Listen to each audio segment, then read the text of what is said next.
नमस्कार, देशोन्नती संपादकीयमध्ये मी ऐश्वर्या शिंदे आपलं स्वागत करते। मागच्या विधानसभा निवडणुकीत शिवसेना आणि भाजप एकत्र लढले होते। या युतीला मतदारांनीही प्रतिसाद देत बहुमतापेक्षा अधिक जागा युतीच्या पदरात टाकल्या होत्या। त्यामुळे युतीचे सरकार स्थापन होणे अपेक्षित होते। परंतु उद्धव ठाकरेंनी अमित शहांनी आपल्याला मुख्यमंत्री पदाचा शब्द दिला होता आणि तो ते पाळत नसल्याचे कारण समोर करत मुख्यमंत्री पदासाठी महाविकास आघाडी सोबत संधान साधले।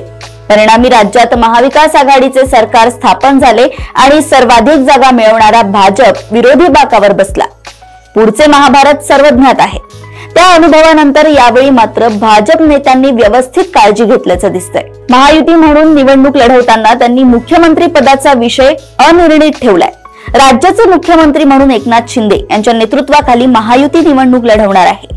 परंतु सत्ता स्थापनेची संधी मिळाल्यास मुख्यमंत्री कोण होईल हा निर्णय तिन्ही पक्षाचे वरिष्ठ नेते एकत्र बसून घेतील, असंच भाजप आणि महायुतीच्या अन्य नेत्यांकडून वारंवार सांगितलं गेलं। परंतु आता एकनाथ शिंदे किंवा त्यांचे समर्थक मुख्यमंत्र्यांच्या नेतृत्वाखाली निवडणूक लढवून ती जिंकल्यामुळे विद्यमान मुख्यमंत्र्यांनाच पुन्हा संधी मिळायला हवी असा आग्रह धरत आहेत। मुख्यमंत्र्यांच्या योजना, त्यांचा कारभार आणि त्यांचा चेहरा हेच यावेळी महायुतीच्या विजयाचे रहस्य असल्याचा अप्रत्यक्ष दावा शिंदे सेनेचे नेते करतायत। परंतु 137 आमदारांचे भक्कम पाठबळ असलेला भाजप 57 आमदारांचे नेतृत्व करणाऱ्या एकनाथ शिंदे यांना पुन्हा मुख्यमंत्री पद बहाल करेल याची शक्यता कमीच आहे। शिवाय असा कोणताही शब्द भाजपाने आधी दिलेलाच नव्हता।